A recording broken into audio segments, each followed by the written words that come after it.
Man. Hey, yo, what is good, everybody? I'm Malcolm McFadden, the creator of 615 Comics, and you're watching the Your Nerd channel. And this is Creator Chaos. And today I have a special guest with me, the writer and creator of a Southern Gothic thriller titled Scion. And I want y'all to give it up for Mark Bandy. What's up, bruh?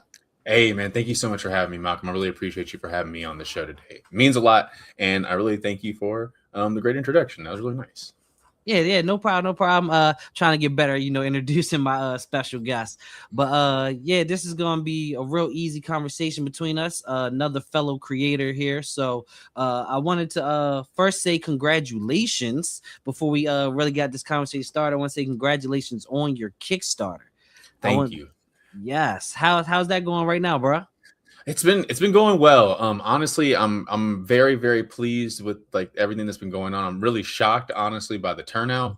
We are over 2 times funded right now for our original goal, and we're about a third of the way through. So, it's really exciting if I'm being honest, and it feels incredible to kind of feel like we're kind of finding a foothold with our audience, but also just to be able to sell books right now feels good. So I'm really thankful for everybody's kind of showing out and giving me support. I'm really thankful to the folks like you who have been giving me a platform to talk about my book during our Kickstarter, because honestly, it's hard. You know how hard it is. It's so hard to find any sort of traction whenever you seem to be posting about your book. Sometimes it's like they hear you say, "Hey man, I got this book out," and everyone's like, "Ooh, no, let's kill the engagement on that." So I appreciate y'all for trying to fight back against that with me by helping me kind of get out here in front of y'all's audiences. So thank you so much for that. Yeah, no problem, bro. No problem. So, I mean, I'm guessing that it's all going well. Getting out there and talking to people. I'm guessing it's going well since your Kickstarter is funded. Yes, no, we've been honestly hitting the pavement kind of hard. I've been trying to fill up pretty much any available second I have that I don't think I need to put towards sleep, food, or rest. And it's been working well for me. It's been working well for me. I'm gonna be probably very thankful once we get to the finish line of all of this. So that way I can probably take a step back and not be so in turbo mode right now. But it's been good though, considering that we want these campaigns to be like moments for our books. It feels good to be able to kind of have a moment right now. So I'm really thankful for that. And it's honestly like with Kickstarter right now, it feels good for books to just be getting money. I'm gonna be honest. I've seen a lot of books kind of struggling recently. And I think it's just because of the economy right now and because of like everything going on in the world. So I'm glad that we're able to kind of give people the escape that they're looking for, and that they're still finding a space for us. You know what I mean? Yeah, I definitely get that. I get that. I seen like y'all seen some Kickstarters and books struggle too, and I've also seen some like yours, really do well on Kickstarter. So it's kind of been what I've been seeing this year is kind of really been kind of up and down in a way. So I'm glad to know that things are working out for you.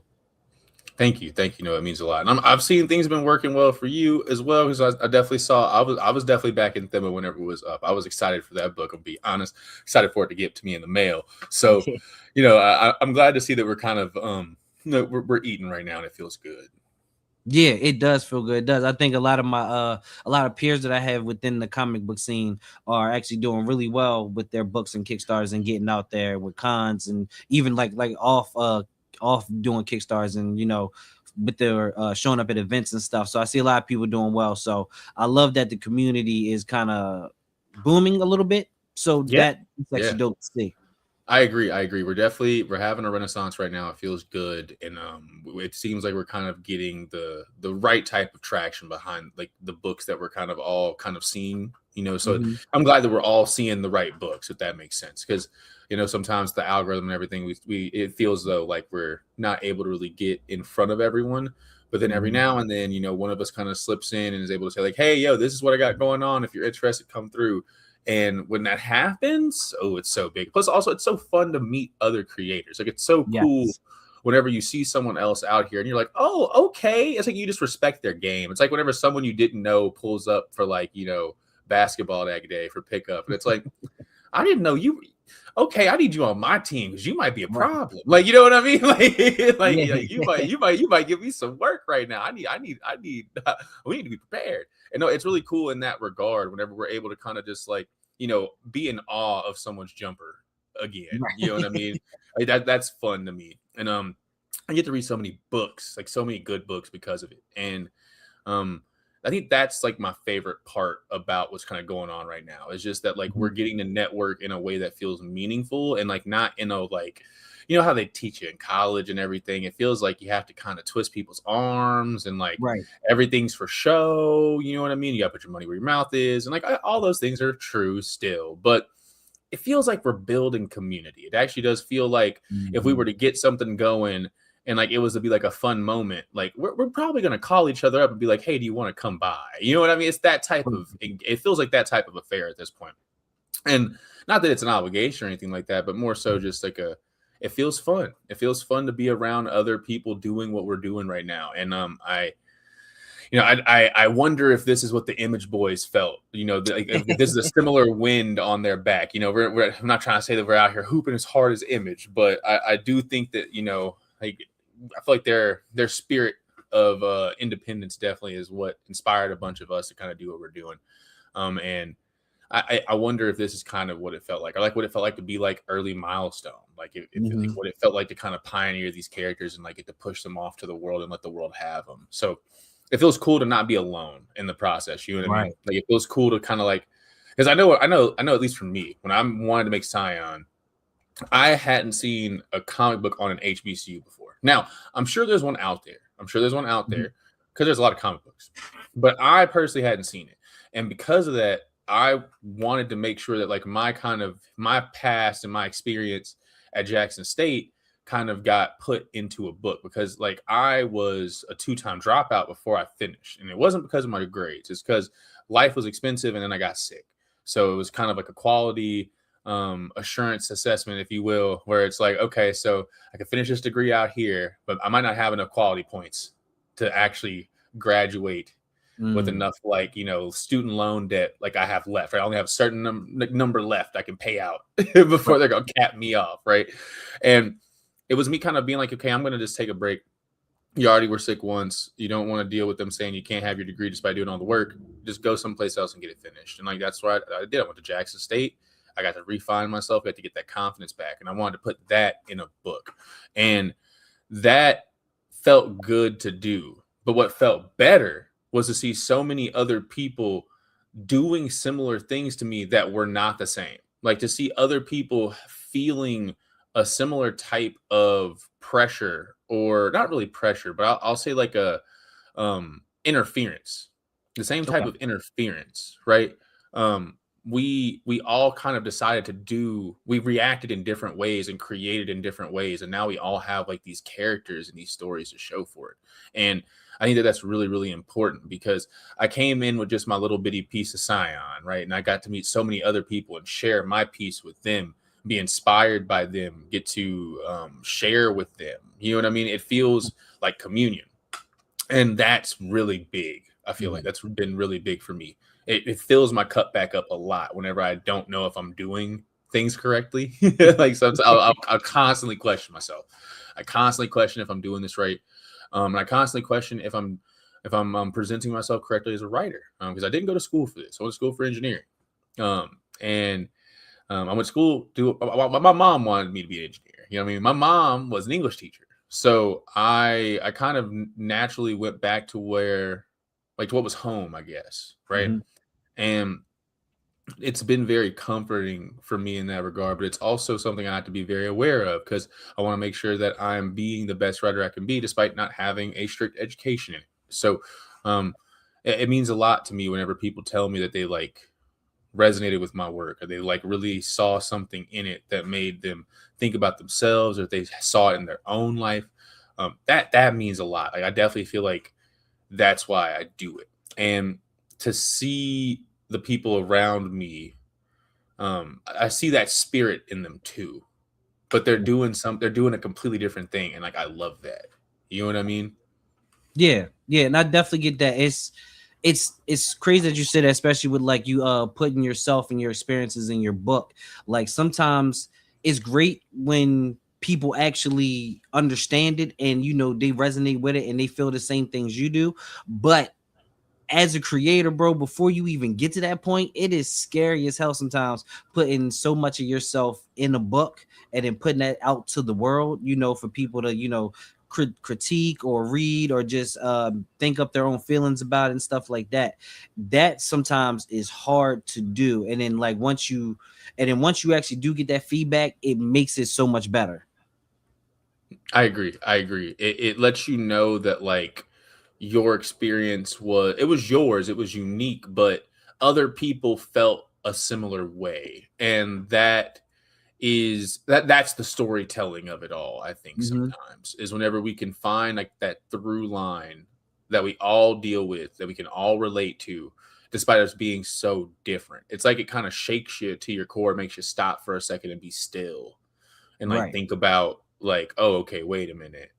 It's like almost like if like I'm so moved, right? But it's like the opposite of that. It's like, whoa, wait, no, I had to calm down for a second. You know what I mean? It's like being moved in the opposite regard, and like Mm-hmm. it's I definitely I revel in that. I revel in that. Anytime, like I tell my girlfriend Jazz this all the time. I'll tell people when I go out to events, um, the look you see on people's faces whenever like they really like when they see you like doing your thing and like it's like they can see the seriousness of it all. There's a really it just puts a smile on your face. You know what Mm-hmm. I mean? And I like I don't even know if I was that proud when I walked across that stage at graduation. I'm gonna be honest, and like it took me 8 years to get that degree. Like, I gave the one tear as I walked across the stage. Like, we can only get one. That's what Denzel said because we're in public. It's like I gave my one tear in all my glory across the face, down the neck. It was a long one, and I still feel a similar amount of joy when I hold up this book. Like when I get to like show people like this Yeah, comic. show it all. Show it all. Yeah, thank you, thank you. When I get to show people this, it really lets me like I put a very similar amount of work and effort into this, and it feels as though I need to give it that level of seriousness. Um, so I try to make sure that like if I don't take it serious, who is? You know what I mean? And it's not about being like overly Mm-hmm. cocky or anything. You want to know what you have, but you don't want to be overly cocky or present yourself in a way that might not showcase professionalism, right? But so you Right. also you have to be proud of your work. You have to be proud of your work. People aren't going to buy something for someone that's not proud in it. You know what I mean? Um, Exactly. like especially if you're nervous too. That's the other thing. You can't be nervous about it either. And don't get me wrong, it's hard not to be nervous. It's super hard not to be nervous. But it's being the nerd. Who wants to buy something with the nervous energy? It's like, hey man, how you doing? It's Shaking your hand. Scion. It's Scion, man. This John dude. They're putting them through it. You know what I mean? I don't know if that's what we need for it. But when you have that energy for it and you're able to turn it into like smoother words, you're able to like give someone the real deal thing. It makes it for a much like I definitely feel a connection with every single person I buy a book with, especially when it's in person. I feel Mm-hmm. like especially I always ask if I can sign it for them. I always sign for free. um I love signing books. I like putting my handwriting on stuff. I'll usually tell people that like I like putting handwriting on things. And it's it's incredible whenever we're able to do that. And like I agree with you. Like I've like it's a trying time. There's been some folks who definitely been struggling, and like books in general on Kickstarter are definitely going through something right now. The Mm-hmm. change up in the rules and everything like that. There's something, um, the end may be nigh, right? We might need to call Rorschach to go get his board up, right, to start protesting. But I do think that like if it isn't sky is falling type situations, we're in for something big around the corner. My mom likes to say that the devil is going to try his hardest to stop you when you are camped out on the edge of the promised land. And I Mm-hmm. definitely feel that that is where Black Indie is at right now. I think that especially after the Dakota incident, like we had so many feelings after that book came out. People had so much feeling, like so much feeling that like I was even able to turn these feelings into like marketing for my book. Like that's like essentially, you know what I mean? Like, and I'm thankful for that. I'm thankful for that opportunity. I hope I don't sound callous by saying that. And and I appreciate getting to do that.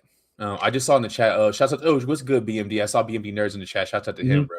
My first ever. First of all, you were the first person to ever back my comic. I want to say that to the crowd. And BMD was the first person to ever review my comic, which was super duper cool. So shouts out to him in the chat talking about he'd rather see a creator plaster their work everywhere than keep it on the low key. I agree with him. Mhm. I think Me too. posting every day isn't a crime, in my opinion. It's what your business is supposed to do. You need to tell people where you're at, and you can do it for free. You never know which post is gonna be the one to pop off either. I remember the post I went viral for on TikTok. I had just made about 300. I made like a list about 300 ideas in Excel. I remember I spent about like 2 weeks trying to come up with them, and I had them scheduled. I was gonna script them out. I was gonna put them in like had them in a Scrum flow chart. I had a Kanban board. To do, in progress, done, all this stuff, right? And the day I couldn't make my schedule for the video, that was the day I just pulled out a camera. I was like, I'm just gonna open up the book and just show it to him. And that was the day that we actually got some traction. It's you don't know what's Be right like around that. the corner. Yes, no, it was the unprepared. I didn't even think it was gonna be a thing. I like bad like quality. I think I maybe recorded it in about 45 seconds. That's you know what I mean. Like it's not what you think it's gonna be. It's not what you think it's gonna be, and like that's why you got to be willing to kind of fight and kind of be willing to float, take things from time to time. There's gonna be moments to be still, like we were talking about. There's gonna be moments to pounce, and when it's time to pounce, you need to be in shape. You don't want to miss. You know what I mean? You don't get one. You get one shot. You know what I mean? I was telling Jazz at the other day. It's like it feels like social media gets you ready to get your bad takes out the way, right? Because I feel like if I had to do something actually in front of a camera for somebody else, like you say you're gonna do a collab with somebody in public, right? You get one shot. I did a video at Impound, right? We were doing the video. Man, I felt so bad for how long he had to stare at me going blank in the face over trying to name 10 magic users in comic books. And he cut it out. He's so nice. He cut it out. Like, he ain't make me look bad. You know what I mean? It's so funny. But like, it's you get one shot to hit your mark, right? And the practice that you've done at home, getting your bad rolls out the way, if you will. That's at least what we say in Magic. Getting your bad plays out the way. Suddenly, when you got one shot and you can kind of give it some gusto, instead of freaking out about it, you just take a deep breath and just plant your feet. You know what I mean? And that's big. Being able to do that, that's big. And I couldn't have done that without like us as a creators group, if I'm being honest, us kind of seeing each other doing what we're doing. It feels like kind of going to the gym every day almost. Yeah. We're like, we see each other from across the gym and we're like, oh, you came up. Okay, we're at the gym at the same time today. All right, we're on the same block right now. And sometimes we'll be on different blocks. Sometimes we'll have to slow down pace. Sometimes we'll take breaks from the gym. We'll come back. But like our membership seems to be, it seems to be good. It seems to be valid as long as you want to participate. And like I love that. I love that we get to have community alongside our comics. Because I don't know if it was this. Obviously, I don't think it was this well connected back in the 90s. Don't get me wrong; they had an era back then, but the internet, man, social media, like we're primed to want to try and talk to one another, and we're more connected and easier. Yes, I agree, and that's a good thing. I think sometimes it can be really, really hard to swallow, especially considering that like it came out of nowhere, right? They were like, our parents didn't have to worry about this when they were kids. They had to worry about the Brady Bunch reunion. But like, it's right. It was a simpler time. Their childhoods didn't get ruined until they were full grown adults. Exactly. We grew up with 9/11. 9/11, Obama in 2008, and then Trump in 2016. Dang, that's a crazy timeline. It's kind of weird when you put numbers to it. I'm not gonna lie, it's weird when you put numbers to it. So, like, and in Hope being in the middle of it, no. Like, why Hope should be the arc. Exactly.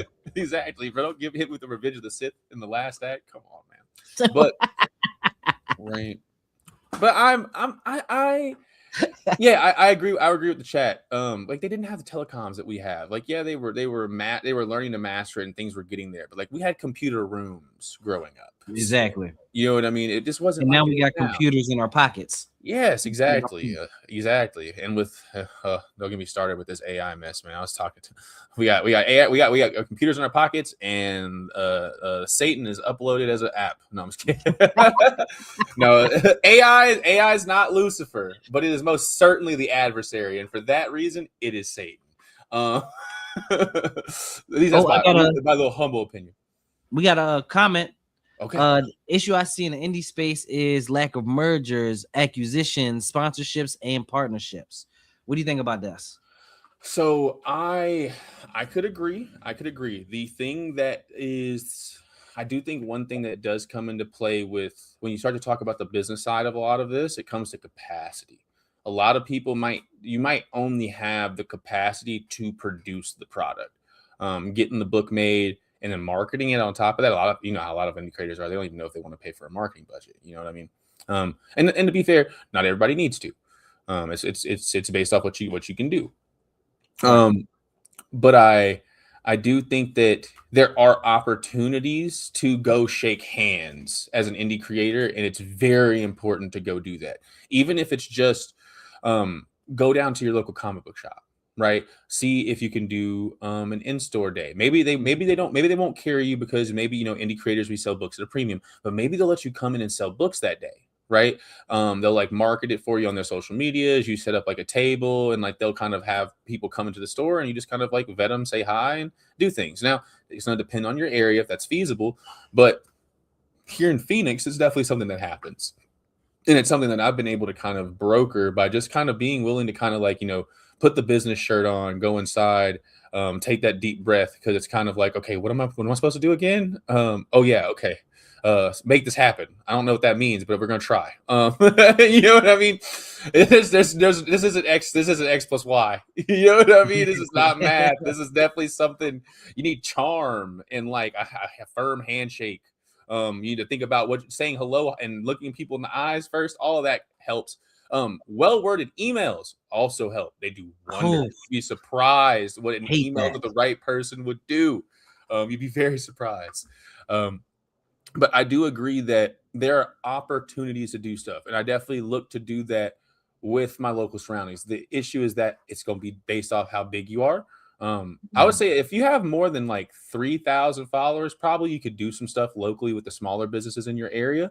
Look if you have a theme in your book that might coincide with a business in your area, look to try and partner with them to see if maybe you could do an event there, or maybe try to do a product placement on one of their items.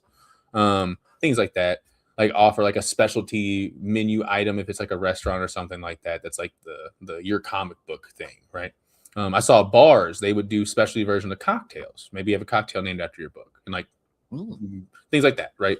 That all helps.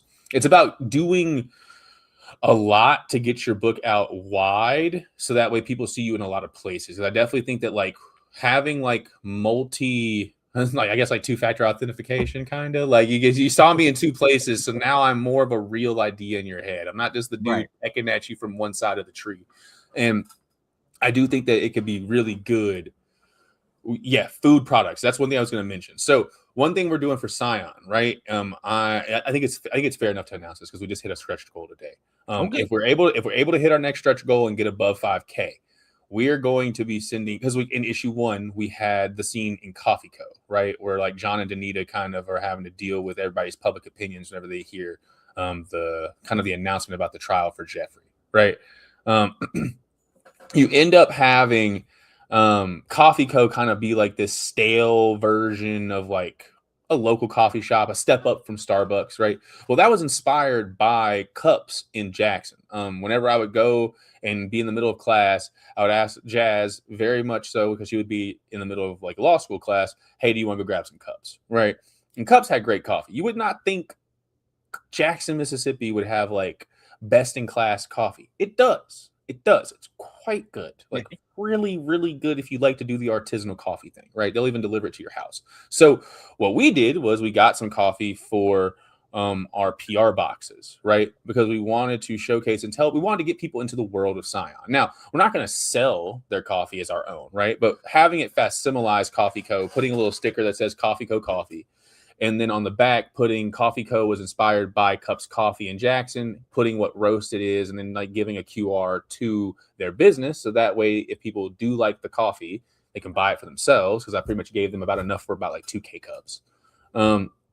Yeah, like that feels like a really good way to be able to world building for your comic. You're able to work with a local business, but also you're able to kind of build that relationship in that food side of things. I'd love to naturally evolve this into the space. Like maybe next time we launch a book, it'd be really cool if we could have like a specialty frap in the stores, so that way people can know about our Kickstarter. Yeah, get the Scion frap. Like, yeah, that sounds fire. That's a Scion like a cold brew. Something like that, man. That sounds hot fire. Scion Nitro Cold Brew. Yeah. That sounds pretty hard. Tough. Right. I think that'd be pretty cool. It's things like that. That's big. Food products are big. And I think just partnering local is big. And going outside of comics, that's the other thing too. You'd be surprised, especially for us indie guys. I'm not sure if it's well, I can ask for confirmation. I know, at least for me personally, I get a lot of folks who are interested in me, but that might not be interested in Batman. You know what I mean? Folks like my mom, folks like my grandmother, women in general who read books, but not comic books. Oh, I find that they are willing to sometimes take a chance on us, but not the big two. I think it plays in the part that we're grassroots, we're indie, we're smaller. But I think it's also because they're looking for these are voracious readers. They're looking for something that like exists outside their worldview, and if you can kind of get them into your world, they want to sink their teeth into something. So it feels like they're a bit less skeptical than maybe a typical comic book fan who might be looking to compare us to Batman. Now, I don't want to say this outright. It's definitely not a generalization, but it's just something that I've definitely seen, that like I definitely have learned to not be afraid to try and like sell myself to those folks when I'm out and about at the function too, if that makes sense. Mm-hmm. So I definitely had fun with that. Yeah.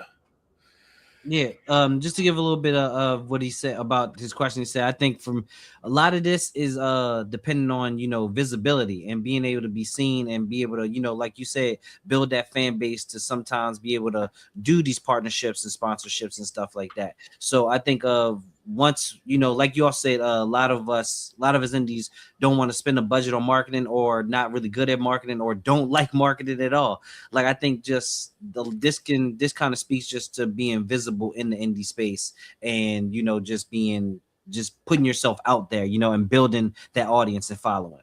So I think that comes with that. But also, bro, also want to talk to you. We talked a little bit about your Kickstarter too. Me right now, I'm as a creator, I'm working on my next Kickstarter, right? And we're at the pre-launch phase. And one thing what I was watching with you as a creator, watching another creator, your pre-launch phase was fire. You like pre-launch rollout was fire. Like you had the whole your rollout was kind of like the fallout for J. Cole. It was fire. Like it was a great rollout. And what were some of the things that you like doing during that rollout that you tested out that helped you gain the following before you launched? So first of all, thank you so much. It was a lot of work, a lot of pre-planning, and I think the short answer would be ads. We ran ads to the pre-launch page, but specifically we ran leads. That was one big innovation I think I had running into this Kickstarter. I ran leads to start. Just because I got that from advice from Kai Biami. He is a comic book marketer here in Phoenix. I met him actually at the AZCAF, the Arizona Comic Book Arts Festival. Black comic book marketer, specifically looking to try and help out Black indie comic book folk. And he just put me on free game. Specifically on his account, he mentioned you want leads during your pre-launch phase because it will naturally give you the email addresses that you're going to need to add to your mailing list. So even if you don't necessarily get a pre-launch sign up, right? Because sometimes people don't have Kickstarter accounts yet. They might be new to the account. Maybe they clicked the link through their phone and it did the whole little weird thing where now they can't log in because they're not technically in their browser. Like that whole mismatch, right? That definitely costs us some. That distance definitely costs us a little bit of money. It could be a little bit less friction there, a little bit. Right. But all of that, um, it really made me focus on the mailing list when I kind of really, I obviously I'm posting every day on socials. I'm putting a link to it on socials, but I'm also making sure that like I'm having a small budget, nothing crazy, a few dollars a day, going towards this Kickstarter, just so that way there is traffic going to it. There are people kind of seeing it, and it gives the ad set time to kind of gather data on me, because then I can, well, sorry, the campaign, because then I can create, um, more ads within the ad set of the campaign, and use that data we already accrued from pre-launch to try and hopefully let us now secure buyers, which is what we switched to once we had the ad switch, once we started the campaign. So ads would definitely be the main thing. I would argue that's like my biggest contributing factor. The second biggest contributing factor was just making content every day. Not necessarily being like, hey, come to my pre-launch time. It'll get repetitive real quick. Finding a way to say the same thing 3 times helps, because then you can rotate, right? Say like I have an update. If I gave you video update last time, maybe I can come with a graphic update this time, right? And maybe it's like I made it in Illustrator instead of just going and pulling off like a pic from Kickstarter, like a screenshot, because then that saves me the screenshot on a day where I don't have the time. You know what I mean? Things like that. Right. You can rotate around, make sure that people aren't getting too bored of it. Never the same thing twice, 2 days in a row, things like that. And then so that's big. But alongside that, I would argue is talking to people, coordinating with folks, cross promoting. Hey, do you want to cross promote while we're up and about? Because then people can help use their mailing lists within Kickstarter to help you kind of do stuff as well, which I definitely saw a buku signups from that. Folks like you and other folks definitely helped me definitely gain a lot of pre-launch followers because of that. So coordinating and networking with other people who have active campaigns or who are also in pre-launch with you. You don't necessarily have to give away the books for free. I see people do that. They'll be like, hey, if you back this Kickstarter, you'll get these books along with it for free. And people kind of like donate their books to other people's campaigns to be a part of a package. I've seen that, but you don't have to take it that far. You could just literally be like, hey, check this book out. I believe in it. If you like my work, you might like their work, right? So things like that. From there, the last thing that I would say was really important, was making sure you have your campaign like in a good spot. Specifically that the specific pre-launch section that they have, they'll give you like the little bit of runway, right? So you can build a little bit of stuff. I think that's really big. Having that kind of be your Kickstarter in miniature.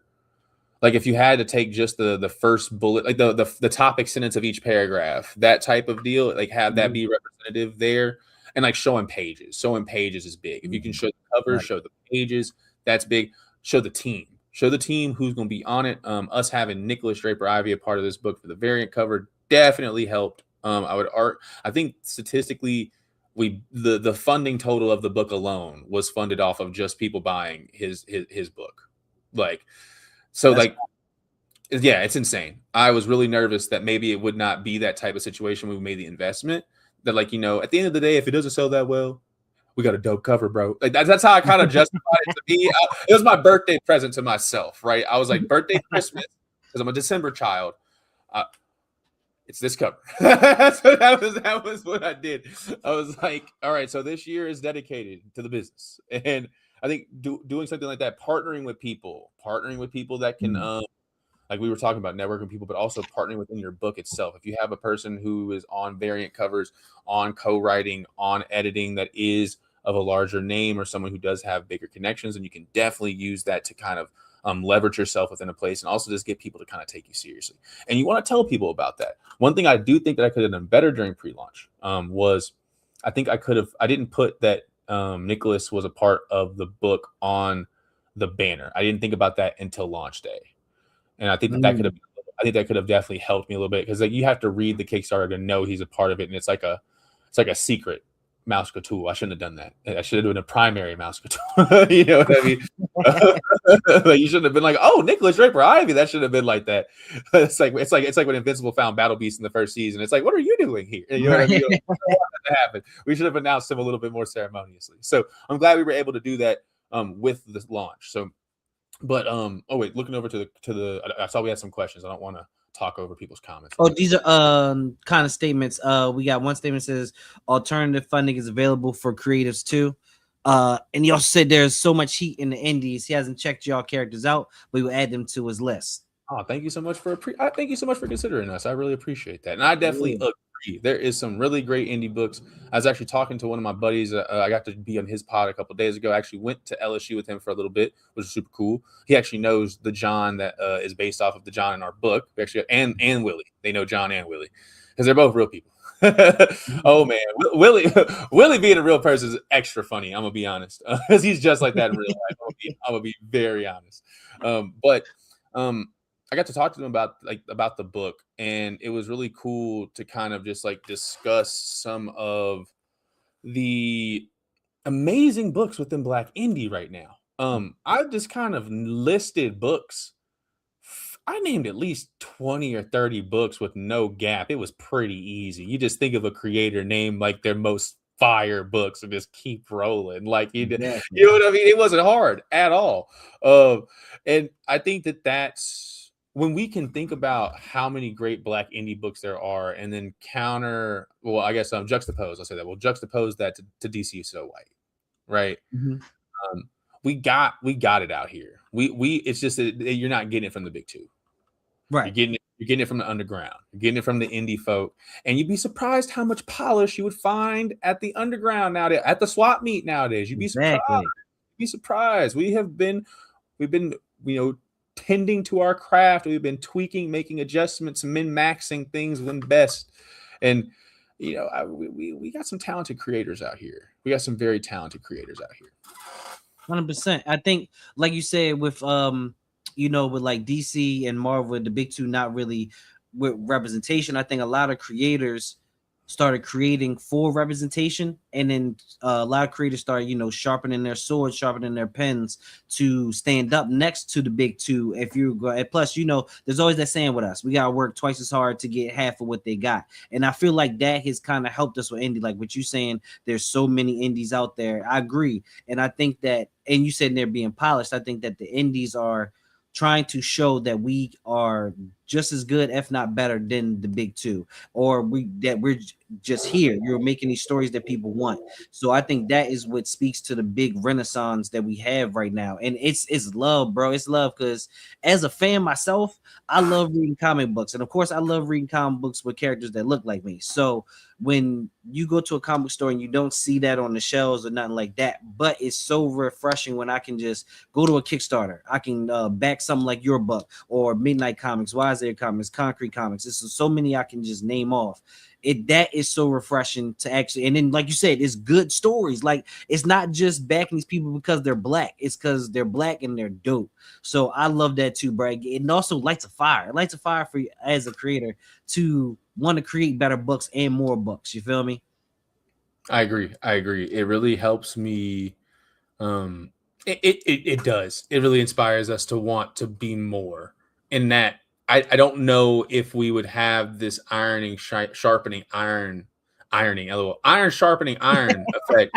Golly, ironing, sharpen ironing. God, what does that look like? That feels like French rapiers with like steam coming out the ends of them. Like, no, that sounds scary. I don't want to know what Sounds that is. weird. Right, that sounds wild. I don't want to know what that is. But when the iron sharpens iron, we end up with really great like Black indie. And I think that's really we have to groom this moving forward, because we do see a lot of folks like there's talent within the big two, man. There are so many amazingly talented people who are working for the big two, but unfortunately it does seem as though their brilliance goes a little bit underutilized. And that we don't have to worry about that here. We might have to worry about, distribution. We might have to worry about not being able to get into all the comic book shops around the country. But we don't have to worry about corruption of our creative vision. We don't have to worry about them cutting our book off before we're done telling it. All of that is because I was talking to my buddy Don about that, the one I do Back the Long Box with. It's like, he was telling me he was working on a book. He was a little bit frustrated because he was working on it as an ensemble and ended up having essentially some friction with a draft. And it was him kind of being put in a position where he had to kind of, watch his child die. You know what I mean? He had to watch it kind of get like their head cut off right in front of him, and kind of just deal with it. And like pick up the pieces, go home. Only for them to tell them they might need it later. You know what I mean? Like, we still might need that actually. Like, hold up, right? And like it's, we can tape Humpty Dumpty back together, but it's like, it's a situation where it is, it can be hard, right? Where you don't get to have a full confidence in where this ship's going to go because you had to do it with a larger press. And with the success we're seeing on places like Kickstarter, places like Indiegogo, even people just selling direct to consumer on websites like Corey Kenshin did, right? I think that we should be more interested in that than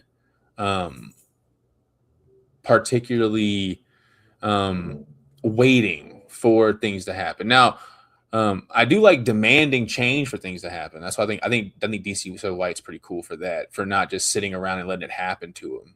You know what I mean? Not just letting it happen to us, right? Doing a counter, making a place on the internet where people can go and see what's going on. I think that's important. But I also think that if we didn't have that, we would be waiting, and I'm not interested in that. Right. I'm interested in making sure that we can have something, even if it is within an indie space, because independent doesn't mean anything to me other than exactly that. It does not mean lesser in quality to me. It does not mean I should take it somehow less seriously. Like, I'm just not that guy. You know what I mean? Right.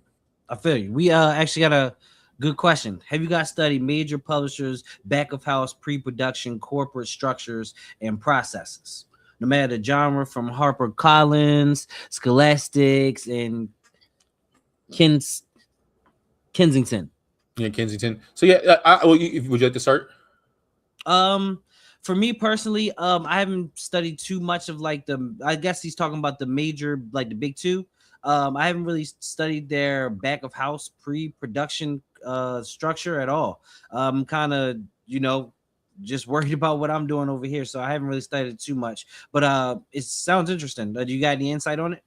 So I have a little bit of insight, but not like much. Okay. More than I got.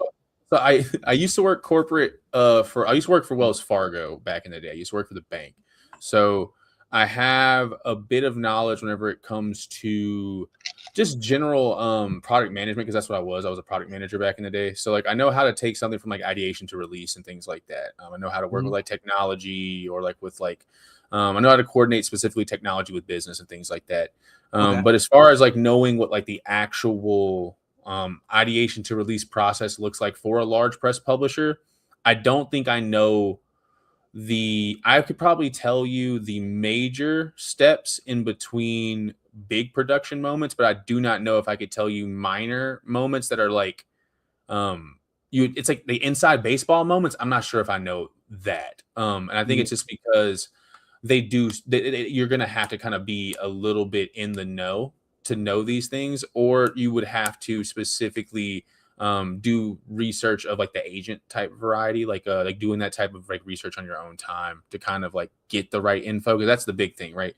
But the internet nowadays, especially with this whole AI stuff going around, you can get a lot of information that might not necessarily be what you need, if that makes sense. So you want to make sure that you're getting the right info about this. That being said, though, I do think it's important to know all of the major players, specifically within the big production houses. You want to know about Penguin Random House. You want to know about Lunar, specifically for the big two. But also, like they said, you want to know about Harper Collins. Scholastic, you specifically want to know, since they are the largest sellers. They make the most money. The book fair is holding it down. We want to know those things. We want to know those things. Understanding how the markets work off of that. Children, anything that has like good four quadrant appeal and like a children's something that could be applicable to children, that's probably going to get a really good, it has a good chance of distribution. Things like that. You want to know things like that. But I think we're aware of those things.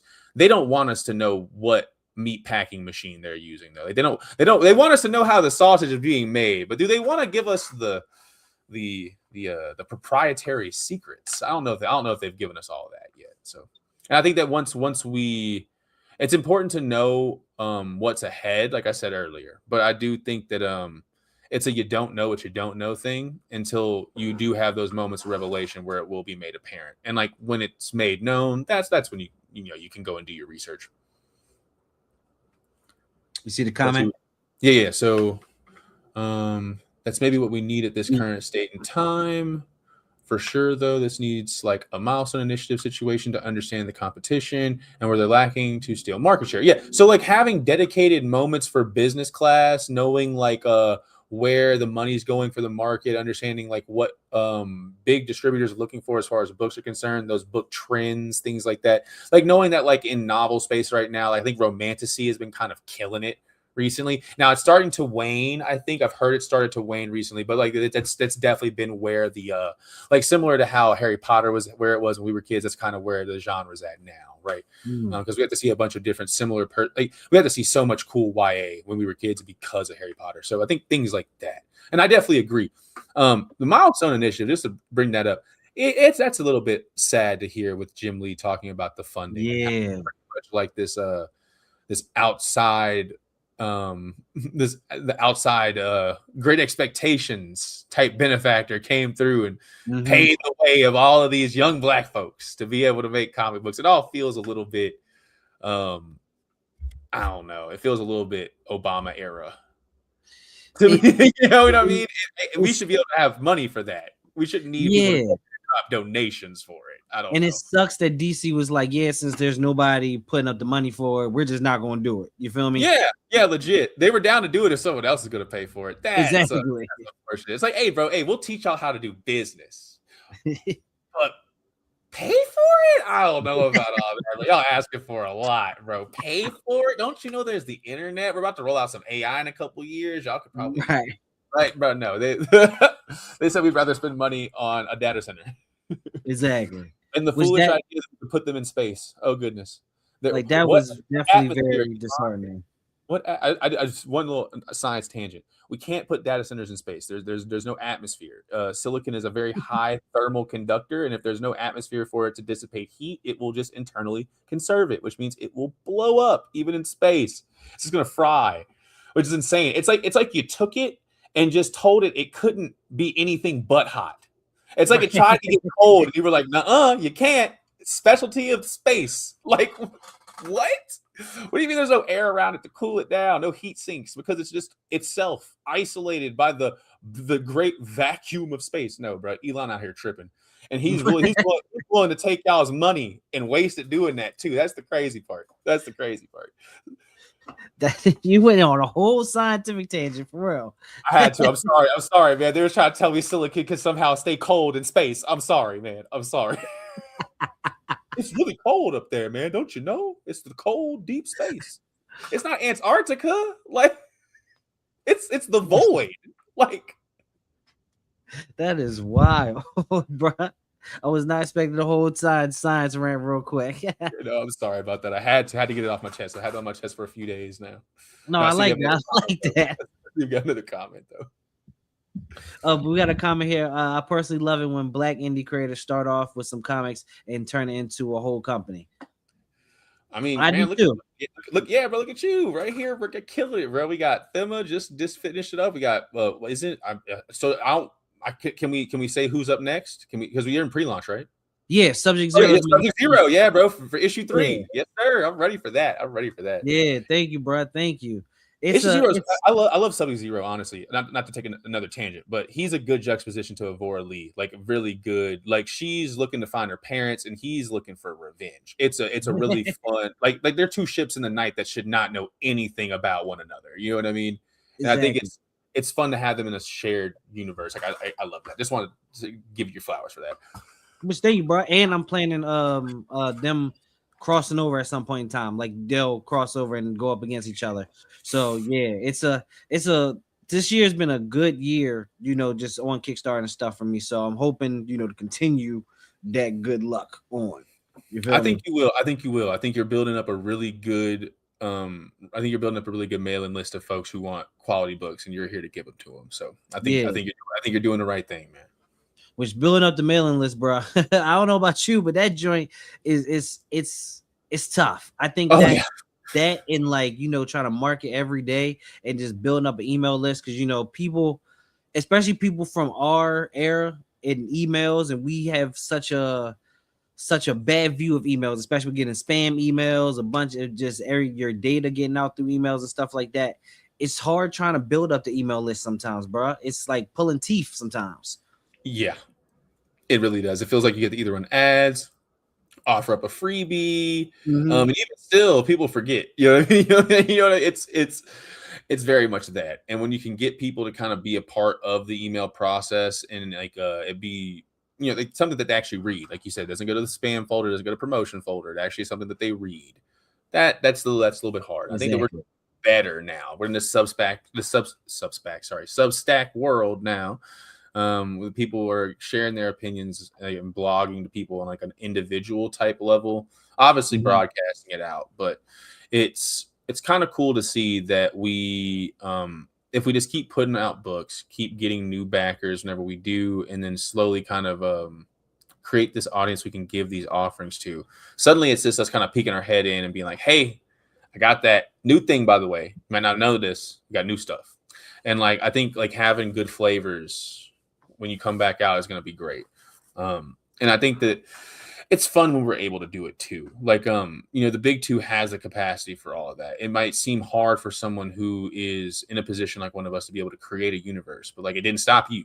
You know what I mean? That's Right. big. And like it like for it to be a full rollout, for each character to have their own space, that's important. And like readers, it's something readers can come back to, and then also something for you to, you know, years down the line still be proud of to give to people for a number one. Like you don't have to be like, yeah, I love this book, but we've grown a lot since. You can just be like, yeah, man, this is where we started, and you can come and catch up with where we're at right now.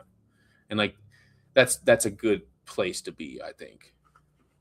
It is. It definitely is. And I think especially with Kickstarter, a Kickstarter is one way that helps you get email lists. I don't know about you, but at the end of all my Kickstarters, I asked people if I could add you to my email list. And which is actually funny, this comment right here. I also say, can I add you to my Substack list now? Because I just got a Substack.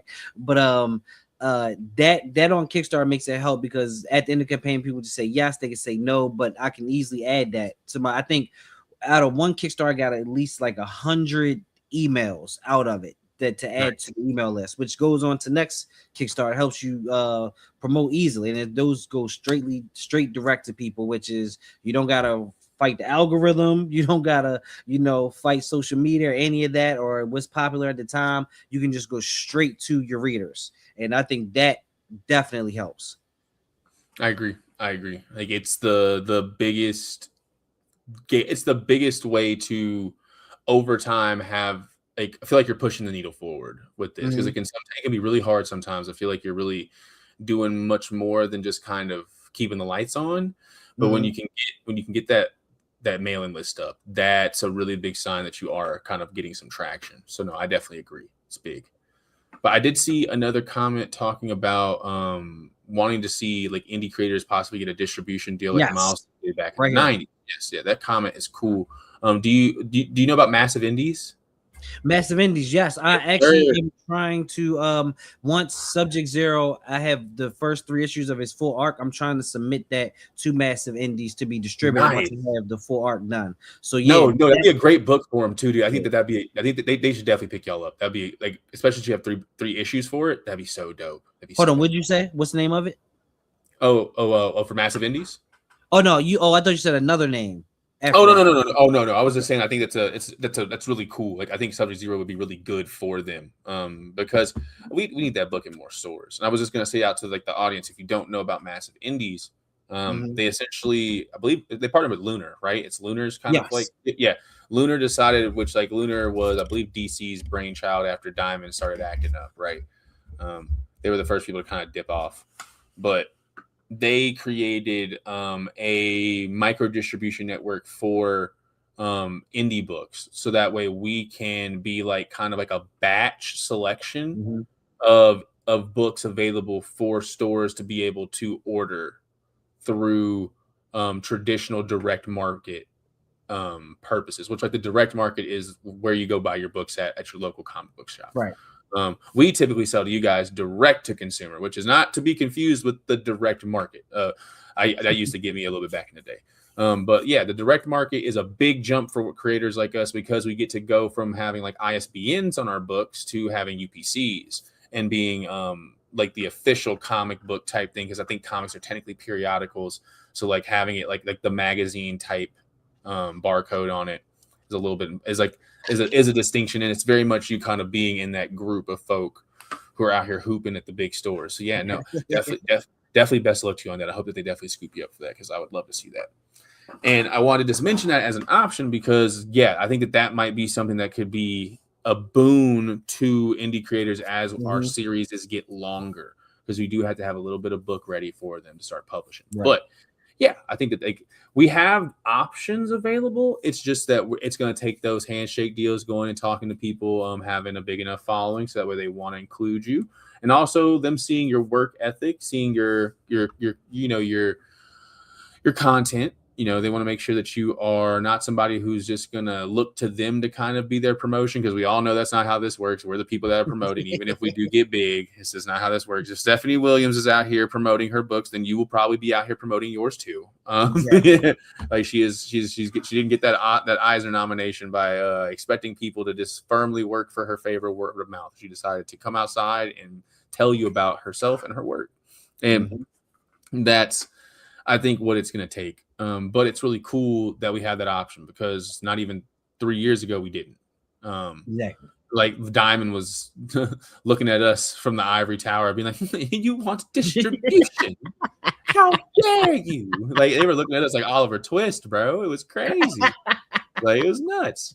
And like, bro, like we got some good books. Like, come on, people will buy it. That's one thing I don't like here. And sometimes people will be like, "Well, I got Batman I can't sell. Why should I pick you up?" And it's like, well, I mean, like, to be fair, boss, like Batman has 1,000,001 titles, bro. Like John just started his journey. Like maybe people are looking for that. You know what I mean? Right. Like people might not be looking for Batman's like, Saturday adventure with Damien at the park, because that's essentially what they got left to tell at this point. No, I'm just kidding. But like it's cool to have this. It's cool to have this because we definitely didn't. And I'm thankful that for whenever the motion does come, we do have channels now to sail down that were not available before. Like it was Kickstarter or bust before. And even still, I was talking to Yancy about that. You're the Collector. We were talking about how, because he was kind of informing me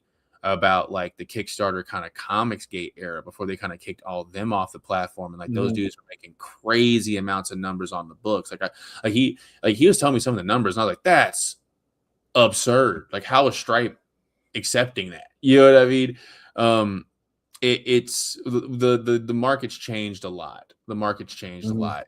I'm glad that it's changed in our favor, because now we're getting to see books that aren't denigrating, aren't derogatory like those books were, and they do well. You know what I mean?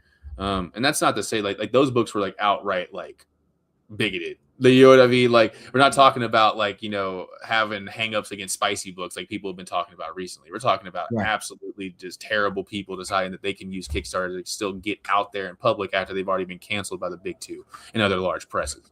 So like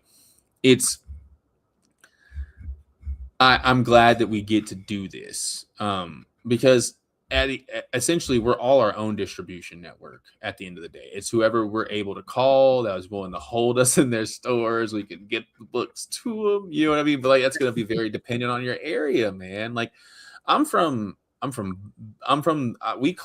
I'm from. So if I wanted to not seem like a small town person, I would tell you I'm from Alexandria, Louisiana.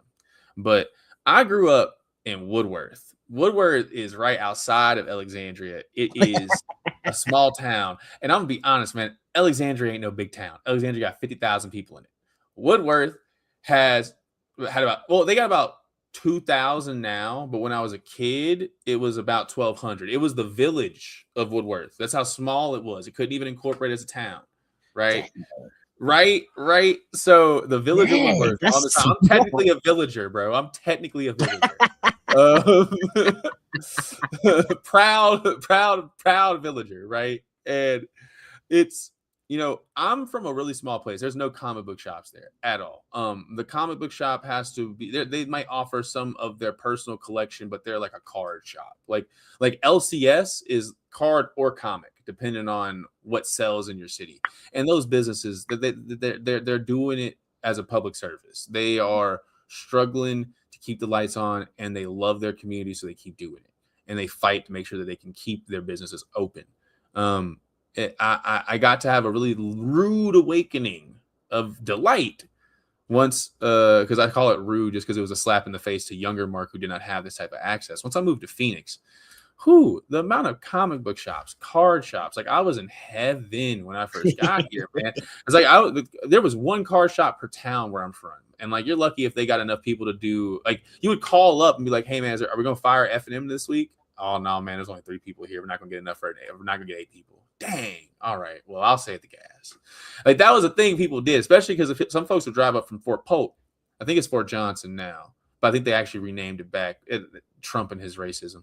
But regardless, I'm gonna call it Fort Johnson because that's when they named it after a black man. Fort Johnson. Them folks down there at the Army base, bro, they've been looking to play them cards all week. They get real sad when you tell them they can't make that hour drive to come play some cards on Friday. You feel me? That's what we're dealing with here. These folks out here in Phoenix can't fathom that. They're mad they had to drive 15 minutes for something. You know what I mean? Right. Yeah, I can't relate to that at all. My mom drives an hour and a half to work every day, like to this day. Like I thought that was normal.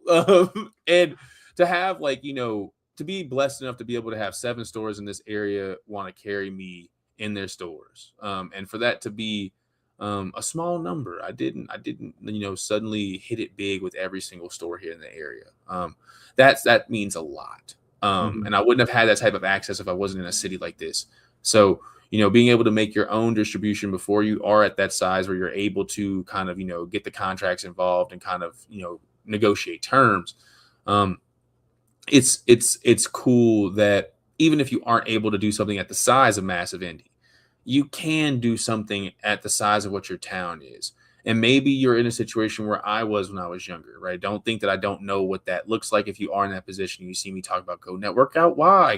Go to 7 stores and get your book there. I'm not trying to be that guy, but because I understand what that looks like. But you can definitely try. There's some try to be had here, if that makes sense. And right. I do agree that when we decide to focus a little bit more on the business side of things, suddenly you don't hate it so much. You don't have the business side of stuff doesn't have to be bad. Don't get me wrong. I would never prioritize business over the art. I'd probably never, ever, ever do that.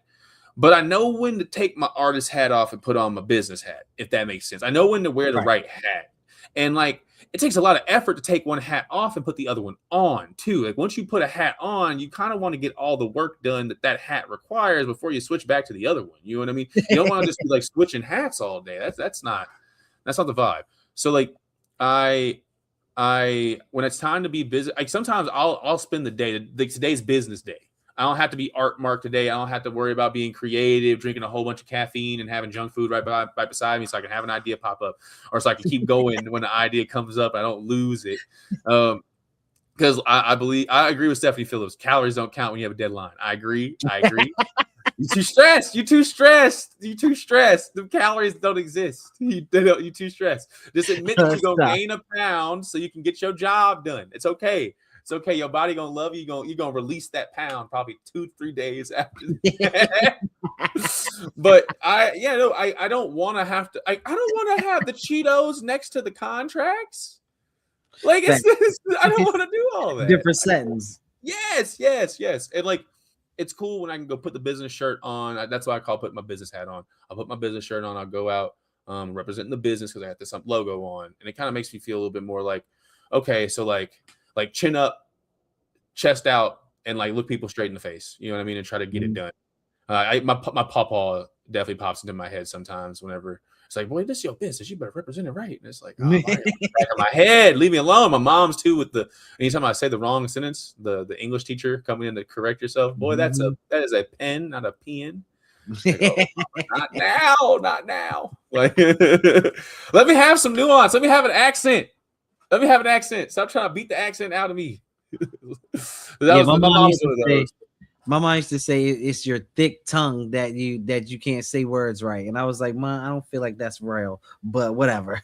I feel that. I feel let me have a little bit of a thick tongue, bro. I want to sound like Juvenile. I'm from Louisiana. Like, like let me have a little bit. Let me have a little bit of fun with this, bro. Let me have a little bit of fun. I'm from the one part of Louisiana that is notoriously known for not having accents. They call it the no scent. Do you know Josh Johnson, the comedian? No, or He maybe like if I see him. he has like braided locks. He wears like a ponytail. Typically, he'll do like one braid forward. Hold on, that's what you got the internet for. Josh Johnson. Yes, sir, Josh Johnson. Well, let me see. Josh Johnson. He's done like Oh, that yo. stand-up. Oh, the Yeah. yo. He be on like the what's the Today Show or the Daily Show. Yeah, Daily Show. Yeah. So Josh and I went to the same high school. He was a senior when I was in 8th grade. And he has, if you hear me and him talk side by side, suddenly you're gonna be like, oh yeah, y'all must be from the same place because don't nobody else talk like that. Like Yeah, it's but I can see you. I can see where you say you have the accent, but it's not like super super thick. Yeah, no, not compared to everybody else. Like where I'm from, like country accents are very popular. The classic kind of like once you get a little bit like south of I-10, you'll start to see like Mhm. don't get me wrong, every Louisiana city has its own accent. Acadiana has kind of the Cajun-ish type accent. Folks sound a little bit more Creole. They sound a little bit more Cajun like this, sound a little bit more like the Gambit. But then you come to Like the places, yeah, like the Gambit. Yes, sir. Yes, sir. That's exactly. He got it honest. But then if you go a little bit further west, no, east. If you go a little bit further east, you'll get to New Road, St. Francisville. That's where you got the old money. Now suddenly people are talking like this with the real debutante type accent. It's like they're from like North Mississippi, right? And then you go a little bit further. You go to Baton Rouge. I say Baton Rouge, not Baton Rouge, Baton Rouge, because that is how the accent's gonna start to pronounce itself. Okay, I'm from Baton Rouge, Louisiana. We about to go down to the LSU football game, have me a wild time. What you know about a Louisiana Saturday night like that? It's similar to the Cajun accent, but it starts to really take on that New Orleans influence. And New Orleans has the best accent out of Louisiana. We all know about the New Orleans accent. Super duper fun, very very colorful, localized, and then super duper different. Like not every New Orleans accent is the same. Don't believe what TikTok tells you. Not everyone is. Not everybody is out here talking from College Grove. Like not everybody's like that. Not everybody's trying to go make groceries. You know what I mean? It's not everybody's got that type of patois to their speech. But it's really cool whenever you get to see like my people talk. Like we talk in a very specific way. And it's sad that as soon as you get to my part of the state, me and Joshua start talking like this. Like yeah, bro. It's like where'd all the fun go? Where'd all the fun go? It's like we sound like we're just like super East Texans or like Western Mississippians. Western, I don't even know what that sounds like. Right? No, yeah. Mississippi has a good accent though. I had a slight Mississippi drawl. I will say that when I first came to Phoenix. I remember when I first moved here, unpacking the U-Haul. And dude was a native guy, right? Because I'm in Phoenix. So there's a lot of Native American folk here. Native guy pops up. He's like, "Hey, bro, where you from? You moving in?" I'm like, "Yeah, bro, I'm from Jackson, Mississippi." He's like, "Jackson, Mississippi?" And just like I said it. And I was like, I gave him the stink eye real good. that was my entrance to the city. My little drawl, getting the little bit of something I picked up in Jackson, right? Which like Jackson's fun. They know how to. Louisiana people talk real fast. We talk real fast in Louisiana, but in Mississippi, folks have to take it down a little bit. They from that crooked letter. You gotta slow down a little. Humpback. You gotta slow down a little bit. Really long word. Mississippi, Tennessee folk are the same way. I think once the state gets to a certain length, you got to kind of slow down the cadence of where you come from. Right. That's enough of me talking about Southern Canes. I've been talking way too long about that. It ain't comic books. Well, it could be. To be fair, it's slightly comic. Diction's important, but you got a little bit of history on Gambit also. Gambit's definitely from the 337, by the way. That boy definitely from like Bro Bridge. I know he has an official place and location, but like as a person from Louisiana, I'm sorry, Marvel. I disagree. I know. I can tell you the street this man grew up on. You know what I mean? I know what his favorite. I know what his favorite meal is. I know what he eats on Mondays. Like you know what I mean? Like, oh, hold on. We got a question here. Right. How do you guys go about doing character sets, costume designs? A lot of indies I see I like, but lack the eccentric pop sometimes. I understand the characters still young in their development. So do you want to take this one first? Um, for me personally, character designs are kind of tricky sometimes. There's some things you kind of play with a lot and you kind of got to see to actually get it down pat. I think for me, the way I kind of go about doing it is I try to make the character designs something that kind of speaks to the character itself. Like with my character Avora Lee, like I wanted the pink in her suit to kind of really stand out. That's why I went with like the white with the pink. I really wanted it to kind of like stand out and to be more vibrant than the rest of the suit. So a lot of thought process goes into character designs. As far as like the pop, like sometimes lacking the pop, I guess that just goes to the creator. For me, I love colors. I love colors. I love, like I said, I love colors that pop and just are eye catching or vibrant like that. So that always goes into my character designs. How about you? So I think those are very important. Color is a really big one. If you can like put a color to a character, you'd be really surprised where you can move to next. Like I knew for John, I knew I wanted him to be green because like my Mhm. biggest inspiration for him, because I wanted to do like Southern Spirit Detective, right? Like a Southern Gothic, like a story at the crossroads type Spirit Detective. So my biggest inspiration that was Yu Yu Hakusho, was Yusuke. So like I wanted him to mirror Yusuke's character colors in green, so that way people would kind of like feel um what direction we're kind of going in, but like him getting to be his own character in the process. Like essentially associating Spirit Detective with green, if you will. From there, I would argue there are some. Like I agree with you, it's going to come down to the creator. If a character might be lacking pop, it might be just because they are possibly um, fitting the typical bill. And what I mean by that is there's this writing principle called the cane or the eye patch. I heard about this when when I was reading Moby Dick. And if you want them, if you have a character and you don't really know how to make them interesting, you can either give them a limp or an eye patch, right? You can give them a cane or an eye patch. Now, wantonly giving your characters disabilities might be, you know what I mean, might not be the idea of 2026, but it does make a person immediately ask, how did that happen to them? How did they get the eye patch? How did they get the limp? Right? Were they born that way? Did something happen to them? It immediately makes you ask a question about them, and I do think that like when you look at Devora Lee, her character design is, she's very powerful but cloistered. Like she has a hood. She's trying to like she's very powerful, but she's also trying to keep a slight low profile. You know what I mean? Mhm. That's like inherent, and that makes sense. She's trying to find her parents. Like she's not trying to be like a symbol in the night sky. She's trying to Right. bring her family back together. You know what I mean? I think for John, it was his hair. We wanted, black hair to be at the forefront of this book. And I like like I knew I wanted him to have just like a really long flowing fro, and I knew that like we wanted to be able to convey movement. I remember reading the old Superman comics from back in the day when they first introduced the cape, and they wanted to showcase movement when he was flying. When they first introduced the flying instead of the leaping, to Mhm. showcase what movement, what way he was going, they would use the cape as kind of like a flagpole type situation to show you where the wind was going.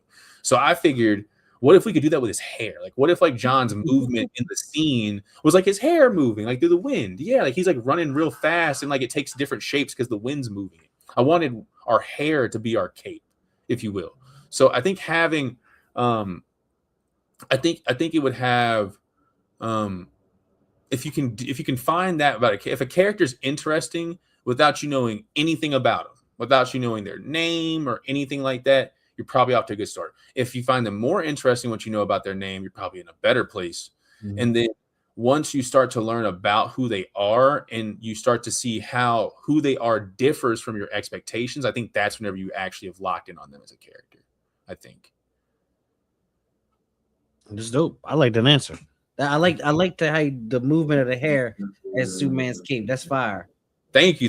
No, me and Che, like that was like one of the first, like one of our first meetings. That was kind of like one of my ideas because, man, we got cool hair, bro. Like people's hair don't be Fact. moving like ours, bro. Like it's like we got that that good hair. that lamb's wool. You know, like D'Angelo was saying on Black Messiah, right? Like we gotta showcase that, bro. Like, and like the story, like Scion's definitely. When I was telling Che how the story is supposed to make you feel, right? It's supposed to feel like when you got the wind on your back, like whenever like it feels like everybody you ever loved that's gone, that's dead and gone. It feels like they just made the breeze push you in the right direction. Like that's what this story is supposed to make you feel.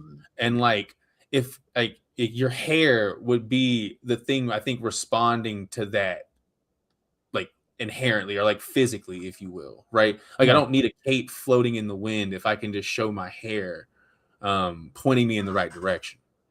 So, you know, like we got push from your ancestors. Yes, exactly. Literally, exactly on the point, like on the nose, exactly. That I like that. Well, bro, I'm not going to keep you too much longer here tonight. This has been a great conversation. And kind of just to end this off, what's next for you from literally this point on? Right now, what are we, the 26th? Tuesday, May 26th. What's next for you as a creator moving on from here? So right now, we are currently in the Scion issue 2 Kickstarter. We are currently live on Kickstarter. We have, I believe, we just crossed over the $4,500 threshold. We were only asking for 2, which is big. So we got 5 stretch goals that are currently unlocked and free to any physical backer. So if you have liked what we're kind of putting down here, you're interested in Scion, we have some free previews available. You can kind of see some of the artwork for issue 2. And we also have a variant cover from DC Comics phenom Nicholas Draper Ivey, who obviously brought Static back after the rebirth, but also recently was also writing on the Dakota incident. So really, really cool to be able to kind of get to promote my book right now and to have him part of the team. But it's also about kind of getting the full rollout for this done. So we're going to finish the Kickstarter. We're going to try and book some shows for the rest of the year. I have some irons in the fire, but I don't want to say anything yet. I got a really, really, really, really, really positive email back today. So we're going to see if that bears fruit. If it does, it would mean I would get to do something in the very immediate future that I would need to plan for very quickly. But good amount of busy, the right type of busy, right? The type of busy you thank God for, right? So we're looking for cons, we're booking, we are looking to drive this total up as high as possible, so that way we can immediately start production on issue 3.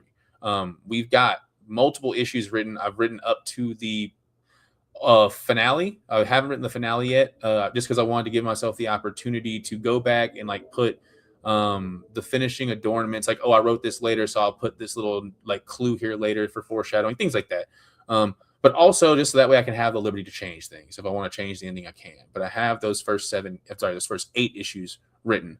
And we are looking to move on to issue 3 as fast as possible, because issue 3 will be the conclusion of the first like mini arc, if you will.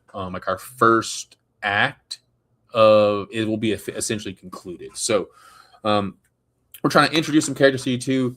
I'll be honest, we're burying the lead here, man. We're burying the lead here super hard. I was really nervous if this was going to be a book people were receptive to, and I just didn't want to give them too much too fast. So we kind of have buried the lead on some of the themes in the background here, and we're putting it in 5th, moving into the 3rd issue. Like you're gonna see with this issue that we are really kind of kicking it in the butt right now to kind of get it going. And we're going to hope that people kind of recognize and kind of appreciate like the quick shift, because it's all been there. I promise. All the Mouska tools and all the pieces are there. It's just, it might be the dominoes falling into that last like locked position with this issue. So we're going to hope we can get that done quickly. Che can immediately start on it because I can get him paid.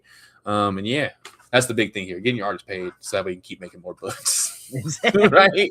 Because until they get paid, you can't make another one. So. You can't make nothing. I know. So I'm very thankful to him. I'm very thankful to everyone that's been a part of this process, to everyone like you who've been backing my book, supporting my book, having me on their show so I can talk about it. It's humongous. It's humongous. So I appreciate you so much. As far as into the new year is concerned, I will give a little bit of, I'll say this. I'll give a teaser. I'll give a teaser. There is a very important woman who is about to make her debut in issue 3.